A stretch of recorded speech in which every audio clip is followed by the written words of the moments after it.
इस कहानी के पहले भाग में आपने देखा कि कैसे रति की शादी एक ऐसे घर में हो जाती है जहां उसकी सास सौतेली होती है और वो पूरे घर वालों को अपने इशारों पर नचाती है। रति छत से सूखे कपड़े उतार कर ले जा रही थी कि तभी उसकी नजर लक्ष्मी पर पड़ती है, जो किसी तरह चोरी से सुनील की अलमारी खोलने की कोशिश कर रही होती है। अरे, ये माँ जी को क्या हो गया? चोरों जैसे क्यों आप मेरी अलमारी खोल रही हैं माँ जी? आपको क्या चाहिए मुझे बताइए। अरे वाह, क्या चाहिए मुझे बताइए। अरे मैं इस घर की मालकिन हूँ, पूरा घर मेरे इशारों पर नाचता है और तुम्हें बताऊं कि मुझे क्या चाहिए? हट यहाँ से। और वो उसे जोर से धक्का देती है। जैसे ही लक्ष्मी रति को धक्का देती है, उसके सर पर चोट लग जाती है और वो बेहोश होकर गिर जाती है। रति के आसपास पूरा परिवार खड़ा रहता है। डॉक्टर जैसे ही उसे देखकर जाता है, रति को होश आता है। अरे बेटा, तुम दूर क्यों खड़े हो? मेरे पास आओ, मैं तुम्हारी माँ हूँ, कमला। रति के मुंह से लक्ष्मी सारंग की माँ का नाम सुनती है तो हैरान सी रह जाती है। क्या बोला रति बहू?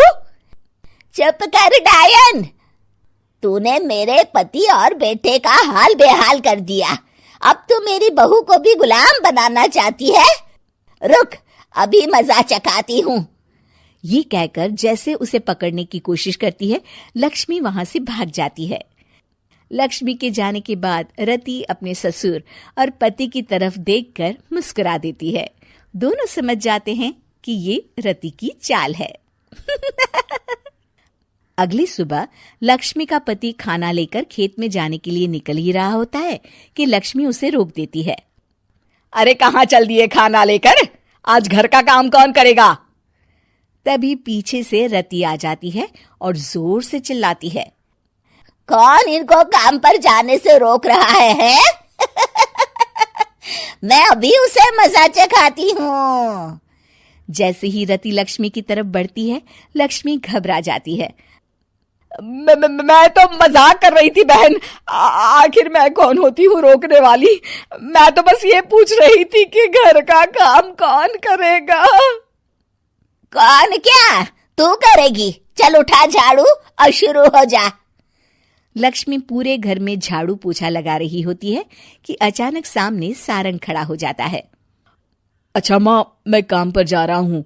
रति के मामा की फैक्ट्री है, मैं वहां आज से मैनेजर के तौर पर काम करूंगा। सैलरी भी अच्छी है। अरे सारंग, तुझे क्या जरूरत पड़ गई काम करने की?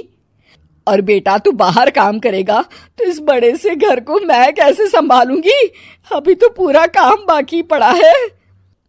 तभी वहां रति आ जाती है। अरे बेटा सारंग, जा, नौकरी पे जा रहा है ना, जा। और हाँ, आते वक्त घर के लिए सब्जियां ले आना। ये लक्ष्मी बैठी बैठी मोटी हो रही है, जरा काम भी तो कर ले। सारंग के जाने के बाद, अच्छा लक्ष्मी, सुन जरा यहाँ। लक्ष्मी अपनी बहू रति को सारंग की पहली माँ जो मर गई है वो समझकर उसके पास जाती है। अरे बहन, ऐसा क्या हो गया जो तुम्हें वापस आना पड़ा? मैं तो बड़े ही प्यार से इस परिवार को चला रही थी। प्यार से तो मैं बहुत साल से तुझे मजा चखाना चाहती थी, लेकिन किसी औरत का शरीर मुझे नहीं मिल रहा था प्रवेश करने के लिए। अब से ना मैं बहू के शरीर में रहूंगी। और हाँ, तूने कोई भी चालाकी दिखाई या मेरे घर के लोगों को परेशान करने की कोशिश की तो तेरा गला दबा दूंगी। लक्ष्मी रति के मुंह से ये सुनकर डर जाती है और शाम को अपने बेटे और पति के सामने जाकर कहती है, तुम दोनों मुझे माफ कर दो। मैं अब तुम दोनों को कभी परेशान नहीं करूंगी। और बहू, तुम मेरी बेटी की तरह हो, बस अब बेटी की तरह ही बनकर रहना। लक्ष्मी उन लोगों को इतना कहकर वहां से चली जाती है और उसके जाने के बाद तीनों एक दूसरे की तरफ देखकर हंस देते हैं।